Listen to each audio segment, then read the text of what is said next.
बिस्मिल्लाहिर्रहमानिर्रहीम। अस्सलाम वालेकुम। आज मैं आपके साथ क्रिस्पी करारे ब्रेड के स्प्रिंग रोल्स बनाने की रेसिपी शेयर करूंगी, जो कि बहुत आसानी से बनकर तैयार हो जाते हैं और बहुत टेस्टी बनते हैं। तो चलिए बनाना शुरू करते हैं ब्रेड के स्प्रिंग रोल्स। यहाँ पर सबसे पहले पैन में बस 1 टेबल स्पून के करीब ऑयल ऐड करेंगे और अब इसमें 1 टेबल स्पून चॉप किया हुआ अदरक लहसुन ऐड करेंगे। अदरक लहसुन को हल्का सा सॉफ्ट हो जाने तक फ्राई कर लेंगे। अब एक छोटे साइज की स्लाइस की हुई प्याज ऐड करेंगे। अब यहाँ पर प्याज को हमने इतना फ्राई करना है कि प्याज सॉफ्ट हो जाए। बहुत ज्यादा इसका रंग नहीं बदलेंगे, बस सिंपली सॉफ्ट कर लेंगे। अब 1 से 2 बारीक कटी हुई हरी मिर्च ऐड करेंगे।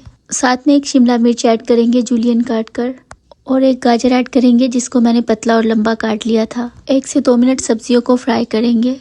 अब हम इसमें चिकन ऐड करेंगे जिसको मैंने सिंपल नमक डालकर बॉईल कर लिया था और फिर इस तरह से श्रेड कर लिया था। अब हम इसमें 2 टेबल स्पून के करीब चिकन स्टॉक ऐड करेंगे। है तो डाल लीजिएगा, वरना आप स्किप भी कर सकते हैं।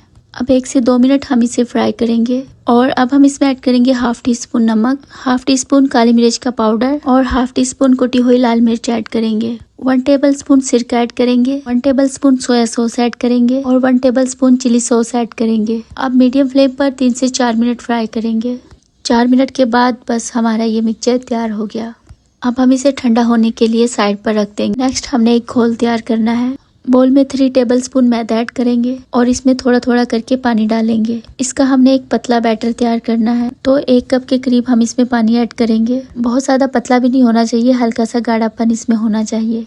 तो बस इस तरह का हम बैटर तैयार कर लेंगे और साइड पर रख देंगे। नेक्स्ट हम ब्रेड के स्प्रिंग रोल्स बना रहे हैं, तो ब्रेड ले लेते हैं। वैसे आप चाहें तो स्प्रिंग रोल शीट्स का भी यूज कर सकते हैं। तो यहाँ पर ब्रेड के किनारे हम काट लेंगे और इनको मिक्सी में चला देंगे और इनको 4-5 मिनट के लिए लो फ्लेम पर रख देंगे, जिससे कि इनका सारा मॉइस्चर निकल जाएगा और आपके बेहतरीन ब्रेड क्रम्स बनकर तैयार हो जाएंगे। अब ब्रेड का एक स्लाइस लेंगे और इसको बेलन से इस तरह से बेलकर एक पतली शीट्स बना लेंगे। अब इसके सेंटर में फिलिंग रखेंगे और इसके किनारों पर पानी लगा देंगे और अब हमने इसको फोल्ड कर देना है स्प्रिंग रोल की तरह और किनारों को हमने अच्छी तरह से दबाकर चिपका देना है। तो इस तरह से हमारे बहुत ही आसानी से ब्रेड के स्प्रिंग रोल्स बनकर तैयार हो जाएंगे। बाकी के सभी स्प्रिंग रोल्स हमने इसी तरह से बनाने हैं। हमने मैदे का जो पतला घोल बनाया था उसमें हम इसको डिप करेंगे। 2 सेकंड के लिए इसे डिप करेंगे और फौरन निकाल लेंगे। अब हमारे जो ब्रेड क्रम्स है इसमें हमने इसको कोट कर लेना है इस तरह से।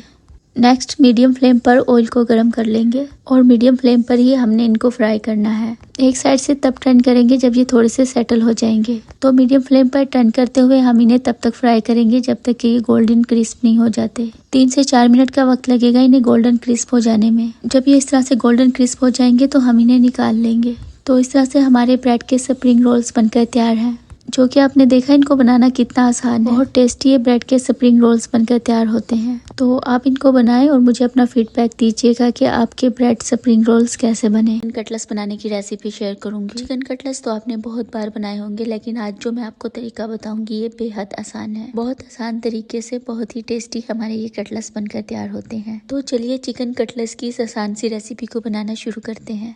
पैन में 2 टेबल स्पून ऑयल ऐड करेंगे। अब इसमें आधा कप बारीक कटी हुई प्याज डाल देंगे और प्याज को हमने हल्का सा सॉफ्ट हो जाने तक फ्राई कर लेना है। जब प्याज हमारी हल्की सी सॉफ्ट हो जाएगी तो हम इसमें ऐड करेंगे ½ कप बारीक कटी हुई शिमला मिर्च, ½ कप बारीक कटी हुई गाजर और ½ कप बंद गोभी ऐड करेंगे। इसको मैंने ग्रेटर से ग्रेट कर लिया था और 1 से 2 हरी मिर्च बारीक काट कर ऐड करेंगे। अब इन सबको मीडियम फ्लेम पर 2 से 3 मिनट फ्राई करेंगे। अब हम इसमें ऐड करेंगे ½ टीस्पून नमक, ½ टीस्पून काली मिर्च का पाउडर, ½ टीस्पून कुटी हुई लाल मिर्च और ½ टीस्पून चाट मसाला ऐड करेंगे। अब इन सबको अच्छे से मिक्स करेंगे और 1 से 2 मिनट भून लेंगे। और अब हमने इसमें डालना है उबला हुआ चिकन। ये 200 ग्राम चिकन था, बस हल्का सा नमक डालकर मैंने इसको पका लिया और जब ये अच्छे से पक गया तो मैंने इसके रेशे रेशे कर लिए। और अब हम इसमें ऐड करेंगे 3 मीडियम साइज के आलू, जिसको मैंने उबाल कर मैश कर लिया था। अब हम इसमें ऐड करेंगे 1 टेबल स्पून कॉर्नफ्लावर और इसकी खूब अच्छे से मिक्सिंग कर लेंगे। अब हमने गैस की फ्लेम को बंद कर देनी है और लास्ट में इसमें चीज़ डाल देनी है। अगर आपके पास चीज़ नहीं है तो इसे स्किप कर दीजिए, इसके बगैर भी ये अच्छे बन जाते हैं। और बस इसे अच्छे से मिक्स कर लेंगे। तो ये हमारी स्टफिंग तैयार हो गई है। इसको हम रख देते हैं अभी एक साइड पर। यहाँ पर मैंने कटलेट्स की कोटिंग की तैयारी की हुई है। एक अंडा ले लेंगे और इसमें 2 टेबल स्पून दूध ऐड करेंगे, मिला देंगे इसको। इससे अंडा थोड़ा सा डाइल्यूट हो जाएगा। खूब अच्छी तरह से इसको फेंट लेंगे और जो मिक्सचर हमने तैयार किया था इसको ठंडा करके इसके कटलेट्स बना लेंगे। इस तरह से हम कटलेट्स को अंडे के मिक्सचर में डिप करेंगे और फिर ब्रेड क्रम्स में इसको कोट कर लेंगे। तो इस तरह से हम कटलेट्स को तैयार कर लेंगे। यहाँ पर मैंने सभी कटलेट्स तैयार कर लिए हैं। इस पॉइंट पर आप इन्हें फ्रीज भी कर सकते हैं। सिंपली किसी भी एयर टाइट कंटेनर या फिर जिपलॉक बैग में डालकर आप इन्हें 15 से 20 दिन तक फ्रीज भी कर सकते हैं। नेक्स्ट एक पैन में ऑयल को गर्म करेंगे। मैं इनको शैलो फ्राई कर रही हूँ, लेकिन आप चाहें तो इन्हें डीप फ्राई भी कर सकते हैं। मीडियम फ्लेम पर ही हमने इसको फ्राई करना है, क्योंकि ये सब कुछ तो पहले से इसमें पका हुआ है। बस गोल्डन क्रिस्प हो जाने तक हम इसको फ्राई कर लेंगे। तो यहाँ पर हमारे कटलेट्स फ्राई हो चुके हैं, बहुत अच्छा सा इनमें कलर आ चुका है। तो बस अब हमने इनको निकाल लेना है। आप देख सकते हैं कितने जबरदस्त हमारे कटलेट्स बनकर तैयार हुए हैं।